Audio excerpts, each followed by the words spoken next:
Jangan sampai terlalu mencintai ciptaannya, sampai lupa untuk mencintai penciptanya. Kembali lagi bersama saya Stephen. Seperti biasa jangan lupa siapkan apa? Ya tentunya Kopai dan Nutbray untuk menemani kalian dalam menonton alur cerita film ini. Selamat menyaksikan dan celepot!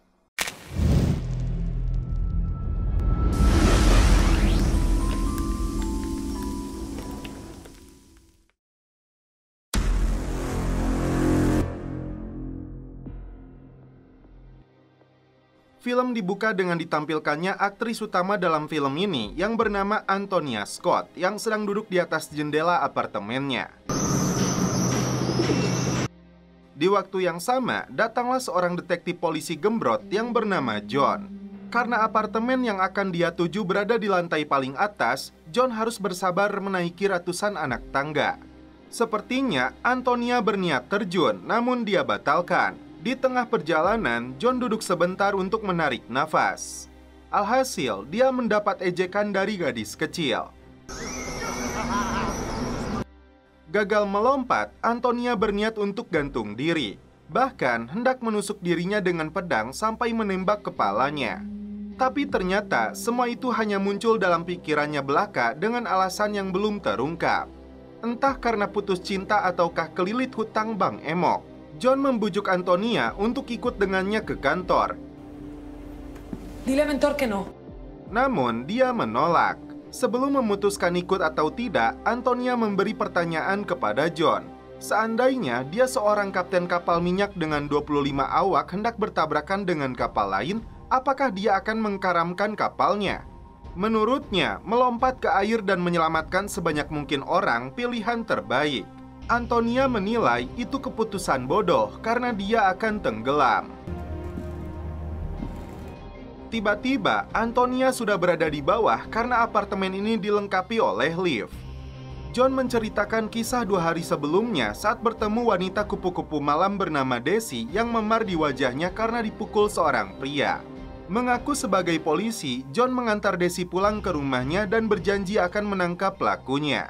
Keesokan paginya, John tiba di markas, namun tangannya langsung diborgol dan nampak si Desi pun ada di sana. Atasannya menunjukkan rekaman saat John menaruh 200 gram narkoboy ke sebuah mobil dan rekaman ini diambil oleh Desi dan mucikarinya. Tindakan menyalahi wewenangnya bisa membuatnya terancam 10 tahun penjara jika jaksa mengetahuinya. No eres tan especial. Setelah cukup lama menunggu di dalam ruang interogasi, datang seorang polisi yang dijuluki Mentor. Dia bisa menyelamatkan karir John asalkan mau membantunya. Ternyata tugasnya hanya meyakinkan Antonia agar mau bekerja lagi kepadanya. Faktanya, wanita itu memiliki IQ 242 yang menjadikannya orang paling cerdas di dunia. Setuju untuk ikut, Antonia tidak peduli karena dia lupa memakai sandal. Tanpa diberitahu, Antonia sudah di mobil ini yang John bawa karena pilihan si Mentor selalu monoton. Wanita bernama Carla yang menampilkan konsep produk terbarunya tidak menanggap respon yang baik dari ayahnya yang bernama Ortiz.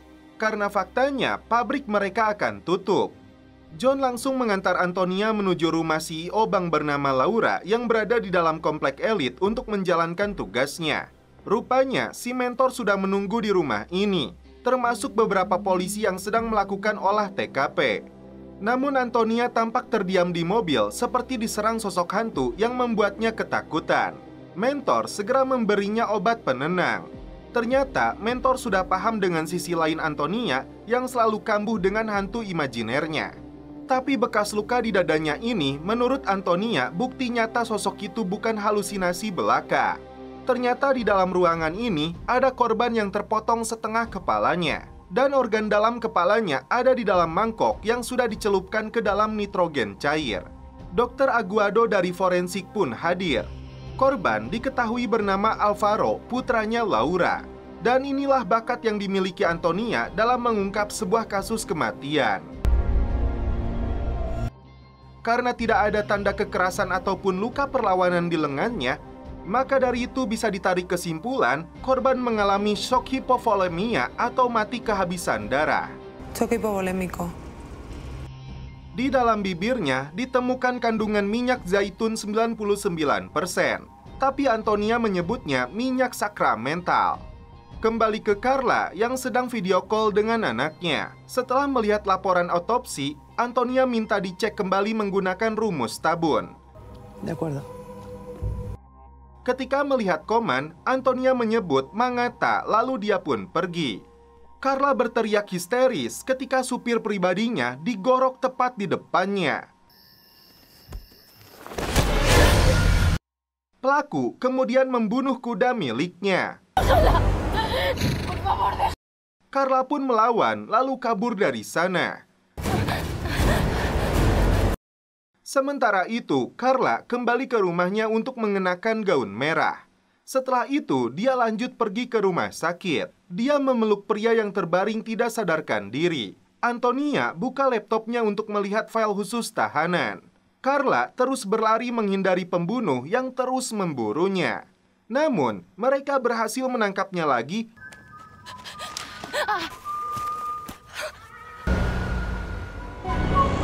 lalu menyuntiknya. Dan setelah itu, film pun berlanjut ke episode 2. Seorang pria nampak sedang mencukur rambut seorang wanita di sebuah ruangan sempit dan kotor layaknya sel isolasi. Ternyata, pria ini adalah penculiknya Carla yang menghubungi Ramon menggunakan ponselnya. Bukan meminta tebusan uang, si penculik mengancam akan membuat Ramon mengalami kerugian besar. Diga una cifra. Algo que le cueste. Algo que le cueste. John kembali dihubungi mentor untuk menjalankan sebuah misi terkait kasus penculikan Carla. Karena itu, mentor menyuruhnya datang ke sebuah lokasi.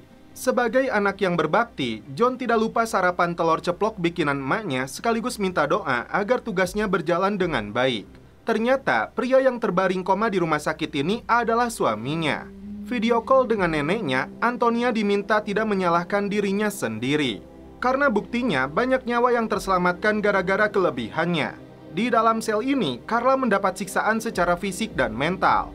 Mentor membeberkan tentang proyek Red Queen untuk mengungkap kejahatan yang tidak tersorot media sosial. Karena polisi dinilai lambat dan semata mencari popularitas dalam kasus. Program rahasia yang dibuat di Eropa ini memilih agen terbaik dari tiap negara.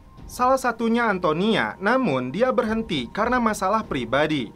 John mendapat tugas penting untuk mengawalnya. Meski dinilai lambat, namun John menguasai jalanan serta memiliki intuisi dan nyali. Mentor memberikan obat khusus untuk Antonia yang harus diminum di saat-saat tertentu. Dan selanjutnya, John ditugaskan untuk pergi ke rumah sakit. Si penculik menulis surat yang ditujukan kepada ayahnya.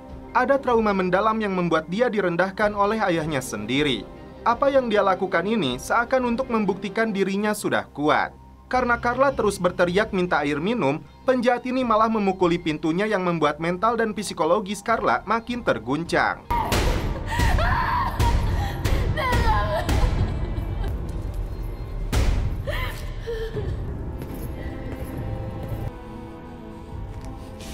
Ya no. Te gustaría ver.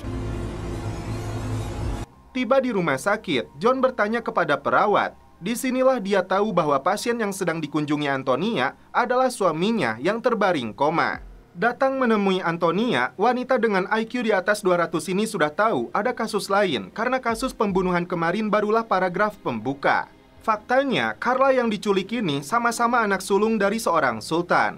Dan Antonia yakin pelakunya orang yang sama. Meski sempat menolak terjun kembali, akhirnya Antonia setuju untuk mengungkap kasus ini.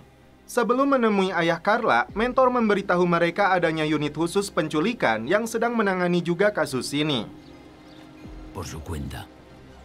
Ha de mencionar a los Trueba. ¿Está claro? Celebro que haya recapacitado. Por dejarla.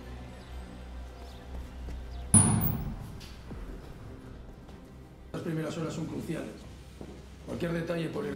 Tiba di sana, Antonia mendengar asumsi timnya Para terkait mantan suami Carla yang bernama Guzman dan supir pribadinya Camelo yang menghilang dan diduga terlibat dalam penculikan ini. Dengan cukup berjalan di dalam rumahnya, Antonia bisa menyimpulkan kehidupan Carla sebagai single parent. Saat Antonia mendesak Ramon apa tuntutan yang diminta pelaku, dia langsung marah hanya anak buahnya yang menyebut pelaku bernama Ezequiel. Setelah mendapat berbagai siksaan, pelaku memaksa Carla menyebutkan kata sandi ponsel dan penyimpanan awannya. Carla menolak karena itu sangat berharga dan dia yakin polisi akan segera menemukannya. Karena Ezequiel berniat untuk membakar Carla hidup-hidup, akhirnya dengan terpaksa Carla menyebutkan kata sandinya. 654 Mi nombre es Ezequiel.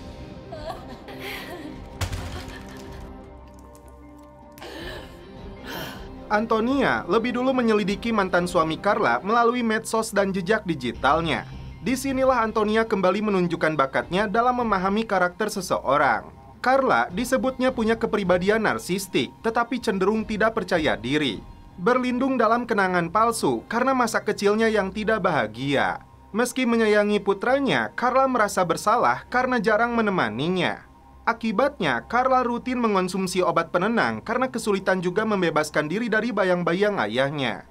Cerdasnya Antonia, dia berhasil menemukan kode ponselnya yang ternyata tertera di atas kertas di dalam laci mejanya. Masalahnya, dia tidak bisa meretas ponselnya karena si penculik sudah merubah kata sandi. Singkat cerita, dua detektif ini menemui Guzman. Dengan cukup melihatnya saja, Antonia sudah bisa menyimpulkan mantan suami Carla ini tidak terlibat dalam penculikannya. Informasi yang mereka dapatkan, seharusnya Carla hari ini mengikuti kontes kuda kesayangannya. Datang ke kandang kuda, Antonia menemukan jejak darah.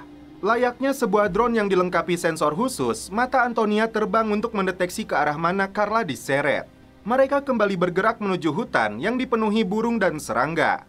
Ternyata, Antonia menemukan jasad supir pribadi Carla dan kudanya. Hampir saja dia ditabrak mobil merah jika John terlambat menyelamatkannya.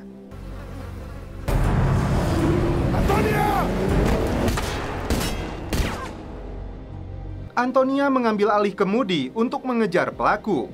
Meski tidak punya surat izin mancing, dia punya keberanian untuk gaspol. No se ve nada, ¿cómo?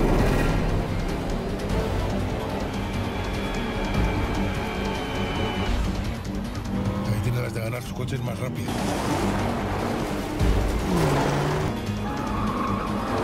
Karena muncul dalam pikirannya monyet-monyet monster, Antonia harus segera meminum obatnya yang dibawa John. Dalam 10 detik, otaknya kembali normal. Pengejaran kembali dilakukan. La madre que me parió. Mi macho siempre. John hampir saja menembak pelaku, namun gagal setelah truk besar melintas di tengah-tengah.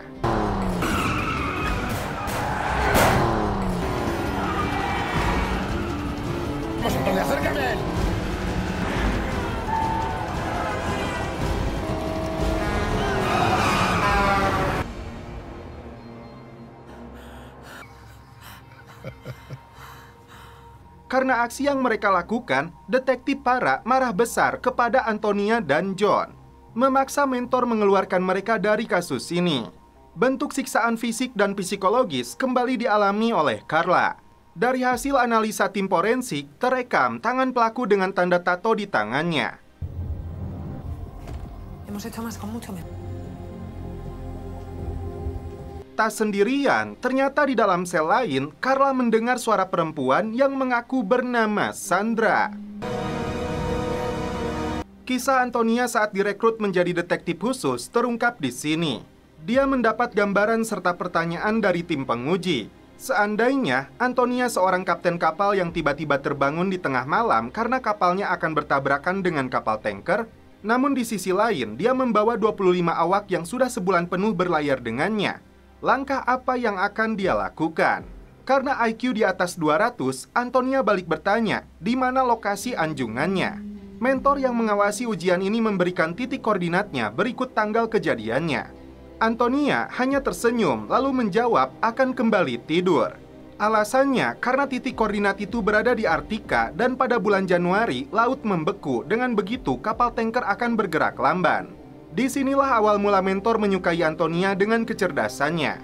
Sandra mengaku sebagai supir taksi yang disuruh membawa paket berbahaya, namun dia terima karena membutuhkan banyak uang. Carla lalu bertanya siapa nama orang yang menawarinya uang itu. Sementara itu, John dan Antonia menemui Teresa, asisten dari ibu korban pertama pembunuhan yang bernama Laura. Antonia langsung menunjukkan tato di lengan tersangka, namun wanita super sibuk ini mengaku tidak mengenalinya. Di waktu yang sama, Antonia kembali merasakan gejala buruk dari bayang-bayang monyet jahat. Laura sempat tersinggung saat Antonia bertanya kenapa dia tidak memberikan tebusan yang pelaku minta. Ternyata, dia juga mengenal Carla yang disebutnya dulu gadis yang baik. Tidak bisa mengendalikan dirinya lagi, Antonia pergi lebih dulu. Sedangkan John ditahan Laura yang mengaku penculiknya bernama Ezekiel. Dia mengatakan anak tidak seharusnya dihukum atas dosa orang tuanya. Antonia gagal menelan obat yang diambil dari sakunya John.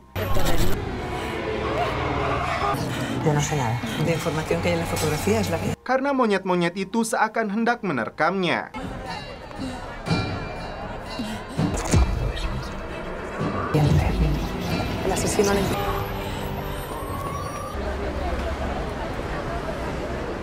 Dia merasa hidupnya sudah berakhir.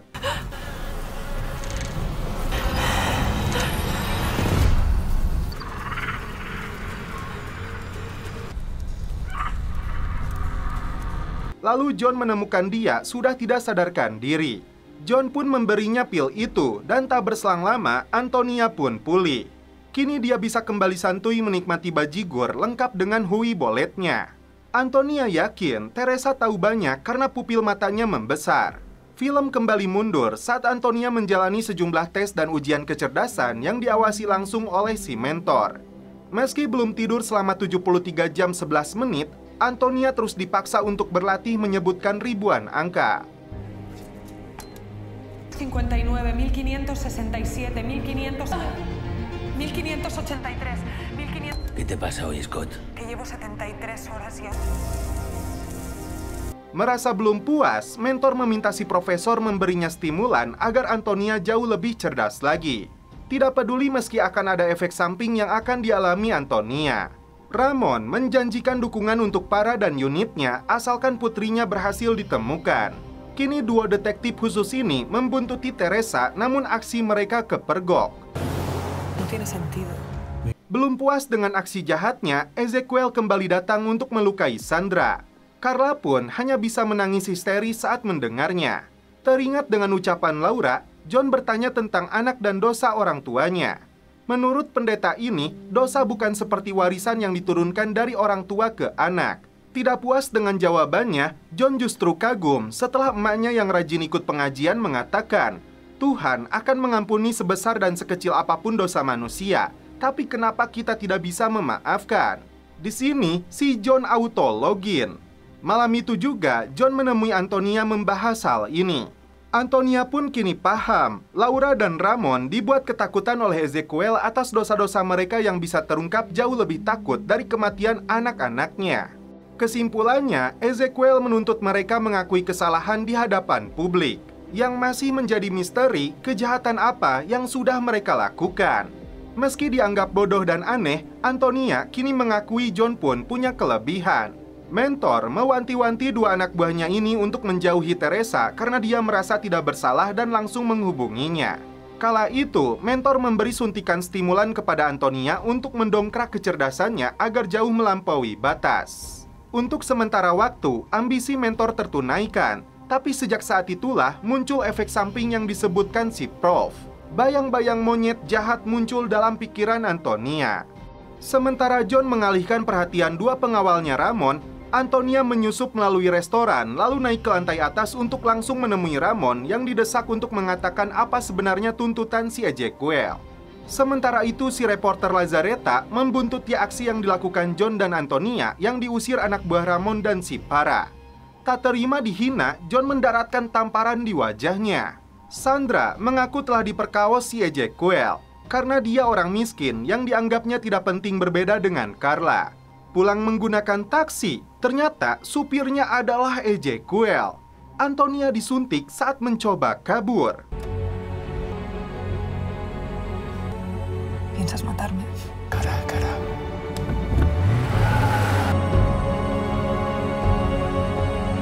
Namun setelah itu, film pun berlanjut ke episode 4. Kisah masa lalu Antonia kembali terungkap saat dia sedang kencan dengan kekasihnya. Karena ada seorang pria berkacamata terus melihat ke arahnya, Antonia sengaja menumpahkan minuman agar kekasihnya ini pergi ke toilet.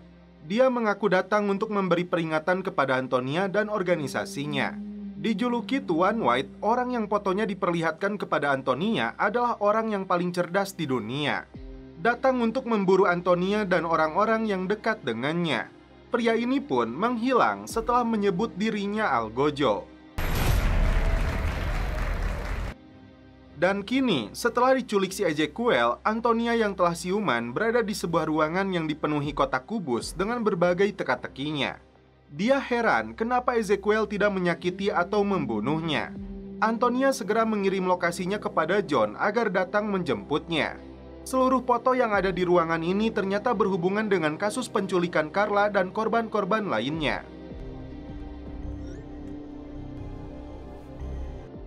Setelah John tiba, Antonia meminta diantar ke La Finca karena dia sempat mengingat plat nomor taksi yang digunakan Ezekiel. Carla dibayang-bayangi ketakutan akan bernasib sama seperti Sandra. Dia memberitahu bahwa si penculik membawa kunci untuk semua pintu. Dengan potongan ubin ini, Sandra mengajak Carla untuk membunuhnya. Apakah si Sandra ini nyata ataukah halusinasi yang muncul dalam pikirannya? Antonia bermaksud mencari tahu apakah taksi psikoplok itu membawa mayat Alvaro ke sana malam itu. Karena sepertinya dia mengarahkan Antonia agar mengikuti petunjuk kemana taksi itu berada. Bertanya kepada petugas keamanan tentang plat nomor taksinya, dia tidak mau menjawab karena John tidak membawa surat perintah, ditambah lagi ada seorang polisi juga yang lebih dulu bertanya kepada mereka. Tidak menyerah, Antonia meminta diantar dulu ke kasino. Selama perjalanan, wanita jenius ini menonton YouTube tutor cara bermain gaple. Tiba di kasino, Antonia hanya butuh waktu 10 menit untuk mendapatkan beberapa gepok uang. Uang inilah yang digunakan mereka untuk menyuap 2 satpam ini agar memberikan informasi termasuk menunjukkan rekaman CCTV-nya. Vistazo a las cámaras de seguridad de la noche de la fiesta. Ternyata pada pukul 3:17:14 terdapat glitch. Dan ternyata kamera CCTV-nya telah disadap untuk menghilangkan bukti. Karena seharian ini fokus bekerja, John sudah kelaparan dan karena itu dia ajak Antonia untuk mencoba telur dadar gulung kentang buatan emaknya. Baru saja mencicipinya, Antonia merasakan sensasi luar biasa. Tidak aneh, John sampai segendut itu. Emak John sendiri terpukau dengan bakat yang dimiliki Antonia yang bisa mengetahui bahwa dia seorang ibu tunggal yang telah lama ditinggalkan suaminya. Cukup melihat yang ada di ruangan ini, dia mengetahui bahwa emak si John ini pernah bekerja sebagai apoteker. Dan sejak 2 menit yang lalu, si John sudah bangun mendengarkan percakapan mereka. Para datang ke TKP setelah mendapat laporan ditemukannya taksi yang digunakan Ezekiel, termasuk sepatu milik Carla yang ada di dalam bagasinya. Setelah mendapat informasi dari tim forensik, Antonia datang ke bengkel tato mencari tahu pemilik tato tangan ini. Wanita ini mengatakan ayahnya yang membuat tato itu. Namun, kini dia terkena penyakit stroke yang berakibat sulitnya berkomunikasi. Antonia memberikan saran agar kursinya dipindahkan secara berkala agar matanya bisa mengubah fokus, tidak membuatnya juga terus tersisa di titik yang sama. Setelah Antonia menunjukkan foto tato tersebut, matanya berkedip memberikan kode NBC yang artinya polisi bawah tanah. Tidak mau mengandalkan bantuan ayahnya yang tidak kunjung tiba, Carla harus bangkit menyusun rencana agar dia bisa terbebas dari kekangan si psikoplok. Dari data yang Antonia dapatkan, hanya ada 4 polisi yang menggunakan tato tersebut di angkatan pertamanya. Dan kini tersisa 1 yang masih hidup yang ada di kota ini. John meminta Antonia menunggu di luar, karena bisa jadi yang akan dia temui ini si pelaku. Namun Antonia tetap masuk dari pintu depan sedangkan John dari samping. Dia sempat melihat beberapa itek yang biasa digunakan orang buta. Tiba-tiba John diserang. Antonia meminta rekannya ini melepaskan pria itu karena dia bukan Ezekiel. Sementara itu, Para sudah lebih dulu mendapatkan identitas si penculik dari sidik jari yang didapatkan dari mobil taksi itu. Dari pengakuannya, tato itu menjadi simbol polisi khusus mata-mata dari 3 rekannya. 2 diantaranya sudah fix meninggal dunia. Tapi yang terakhir Fajardo disebutnya menghilang setelah dimasukkan ke rumah sakit jiwa dalam waktu yang lama setelah putrinya mengalami kecelakaan. Dia disebut tewas dalam ledakan di dalam terowongan, namun sampai saat ini jasadnya tidak pernah ditemukan. Antonia segera memberitahu detektif Para tentang si penculik yang bernama asli Nicholas Fajardo. Karena Para sudah tahu dia dan timnya sedang bergerak ke rumahnya. Tapi Antonia merasa teka-tekinya tidak semudah ini. Lagian, mengapa penjahat itu meninggalkan taksinya di lahan kosong tanpa alasan? Karena itu, Antonia memilih untuk pergi ke rumah sakit jiwa. Dan setelah itu, film pun berlanjut ke episode 5. Dari kepala rumah sakit jiwa, John dan Antonia mendapatkan berkasnya Fajardo alias Ezequiel. Berbagai kasus pelanggaran pernah dilakukannya dari mulai pelecehan, pemukulan hingga melukai dirinya sendiri akibat stres berat pasca trauma. Ternyata pelecehan berat yang diterima si Fajardo dari ayahnya sendiri. Antonia mempelajari gambar-gambar buatan Ezequiel seputar kegelapan, wanita, dan kuntilanak. Mereka putuskan untuk menuju lokasi timnya Para. Tapi John mendapat telepon agar datang ke SPBU.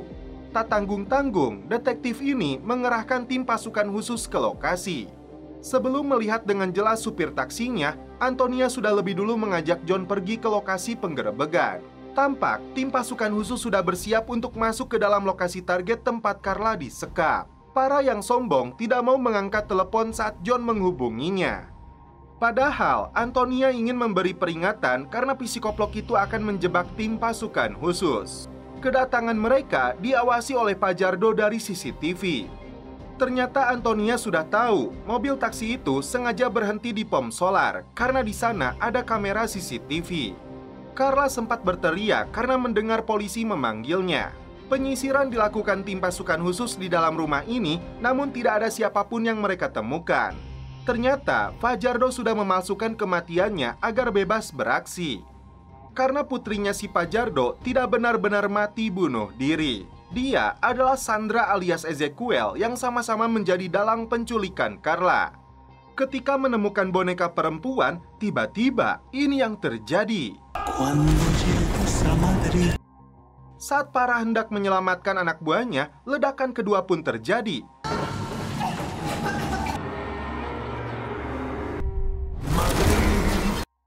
Menewaskan hampir seluruh tim pasukan khusus.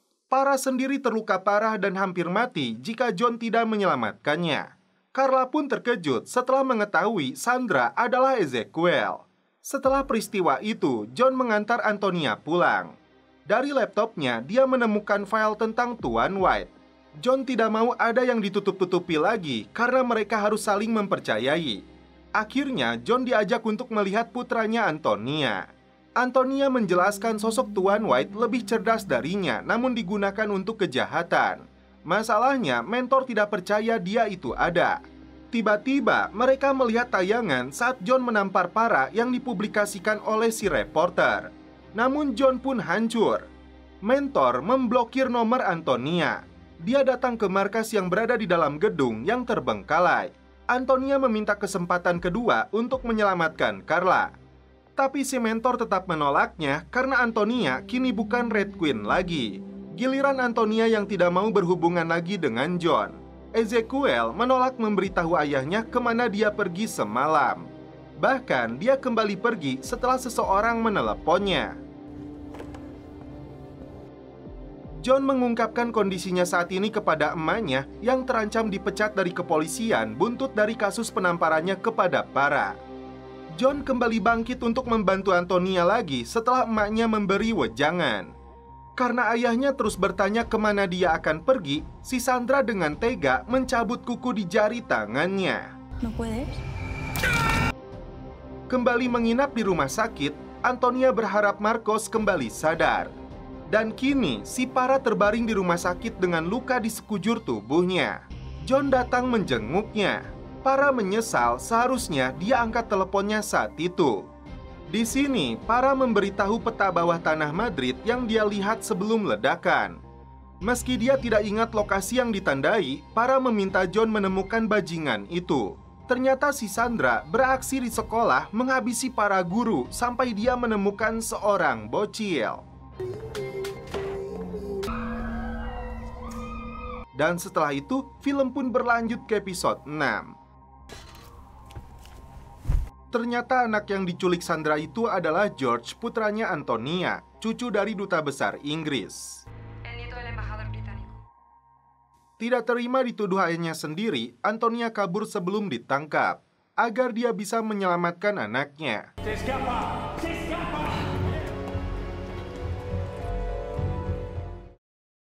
Namun dia gagal. John pun melihat Antonia saat ditangkap. Dia nekat menabrakkan mobilnya agar Antonia bisa kembali kabur. Voy a por Jorge. Masuk ke dalam toko, dia menghubungi mentor untuk minta bantuan. Me has desbloqueado. No por mucho tiempo. Ya viví esto con Marcos, no. Dia tidak mau apa yang terjadi kepada Marcos menimpa juga anaknya. Selanjutnya, Antonia menghubungi si Pajardo agar dihubungkan langsung dengan si Sandra karena dialah otak sesungguhnya. Sandra menolak melepaskan George karena Antonia harus memilih nyawa siapa yang akan dia selamatkan, anaknya atau Carla. Antonia diberi waktu 30 jam untuk menyelamatkan George. Fui sobre agua edificada.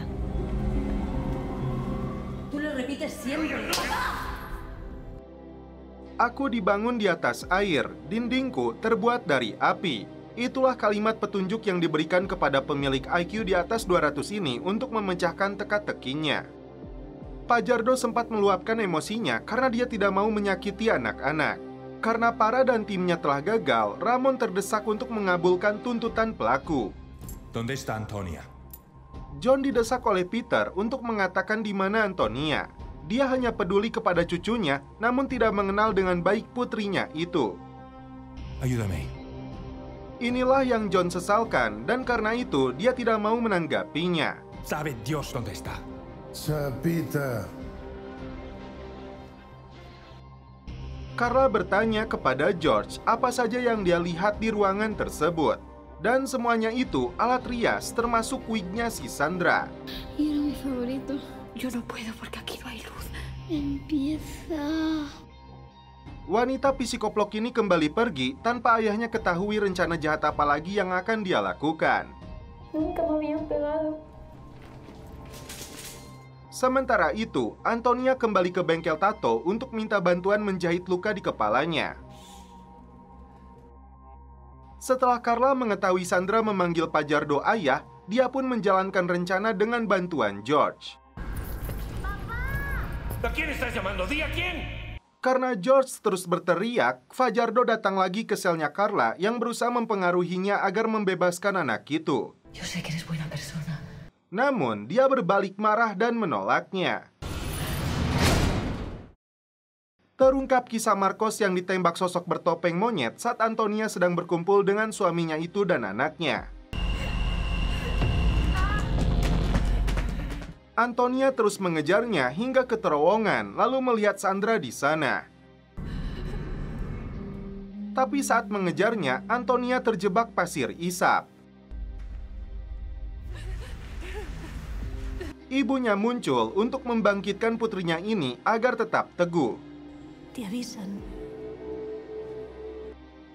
Disinilah dia menemukan tulisan seperti kisi-kisi yang diucapkan Sandra.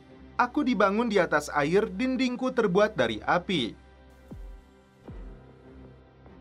Di pagi harinya, Antonia merubah penampilannya dengan bantuan si cewek tato, agar polisi kesulitan mendeteksi wajahnya. Kembali menemui mantan rekannya Pajardo, Antonia mendapatkan pencerahan titik lokasi yang diduga sebagai markas sekaligus tempat anaknya disekap. La policía aparecerá aquí. Puede no hacerme este favor. Antonia pun langsung kabur setelah melihat polisi datang.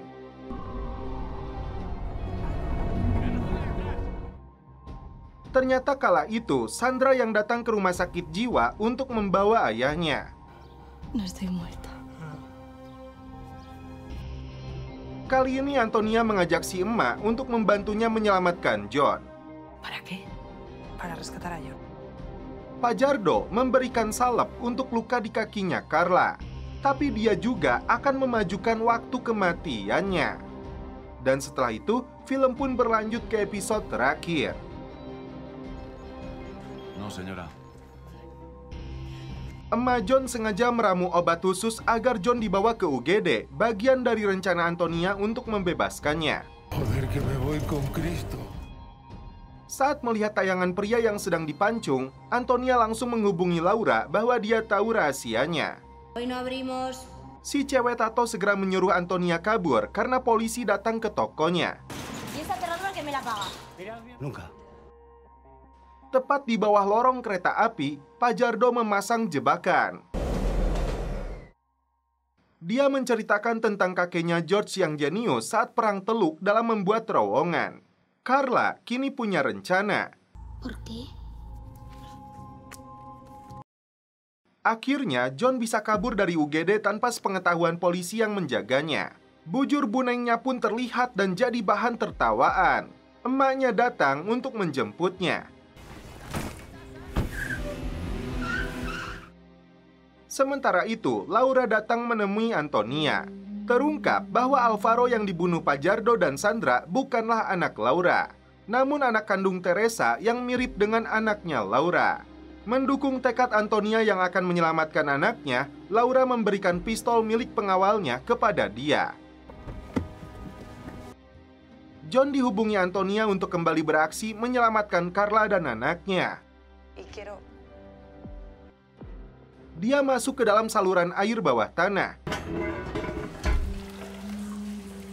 Begitupun dengan John yang menyusuri lorong kereta api. Tiba-tiba, John melihat seseorang muncul di belakangnya. Melihat gerbang kuning, Antonia hampir saja menginjak ranjau yang disiapkan Pajardo.